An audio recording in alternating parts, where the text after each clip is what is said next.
So real quick, I'm just going to review with you how to do X problems if you've forgotten or you're new to it. So first things first, what I'm trying to do is look for two numbers that will multiply to give me negative 30, but will also add up to give me a positive one.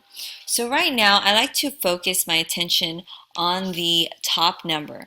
So here, I'm trying to look for two numbers that multiply to give me negative 30. There are some options. The first number that comes to my mind is a 3 and a 10. One of them has to be negative. So let's just to test things out, let me make the 3 negative. Now, what I need to do is try to find a way to get these two numbers to also add up to a positive 1. But looking at this, there's no way, even if I made this one positive and this one negative, there's no way for me to get a positive one. So maybe 3 and negative 10 aren't the best options. So are there other numbers that I can multiply to give me negative 30? Well, there's also 6 and 5, so let's try that. One of the numbers needs to be negative in order to make our products negative, but it still needs to add up to give me a positive one. So I'm going to go ahead and assign the negative to the 5. Why? Because 6 times negative 5 is negative 30, and 6 plus negative 5 is also 1. So I'm going to go ahead and place my answers in the box. Notice in the instructions, it's going to allow you to type in 6 comma negative 5.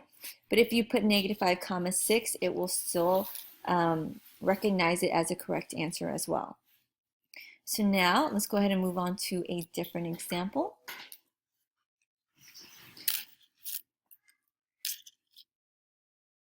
So next problem. Now it's going to look slightly different. We're given two different pieces of information. We know that the number should multiply to give me 80, and one of the numbers is a negative 5. So this one's actually easier because we already have a piece of the puzzle. Negative 5 times what number equals 80? So here, to make things easier for me, I'm just going to go ahead and divide. 5 goes into 80, let's see, once here with the remainder of 3, bring down that 0.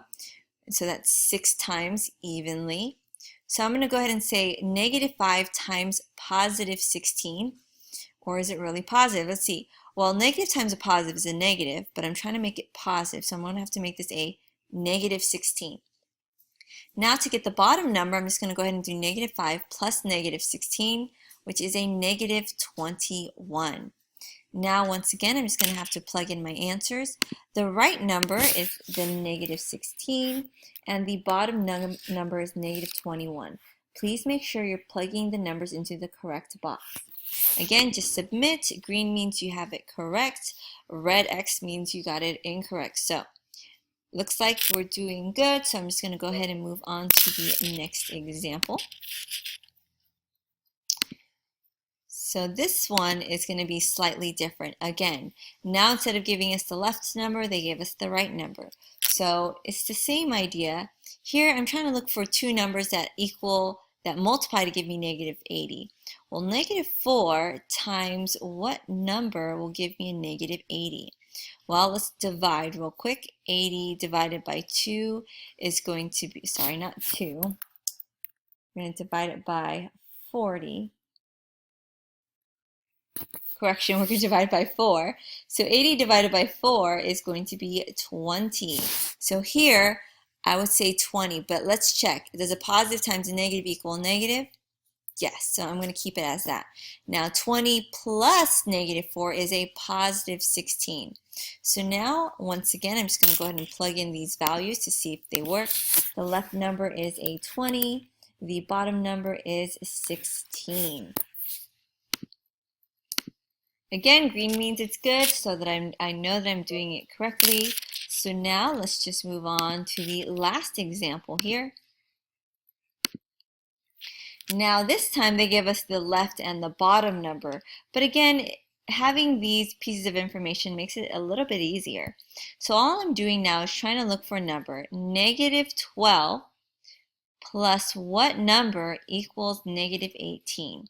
Well, I'm going to say that's going to have to be a negative 6.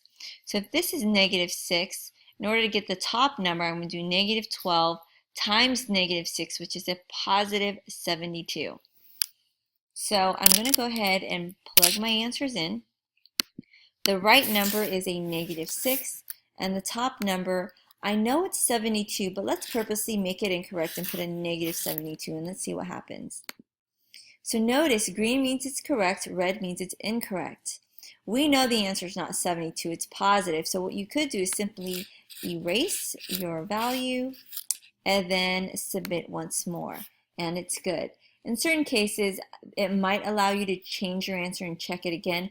In other cases, it might make you retry the entire problem over. So it just depends on the setting.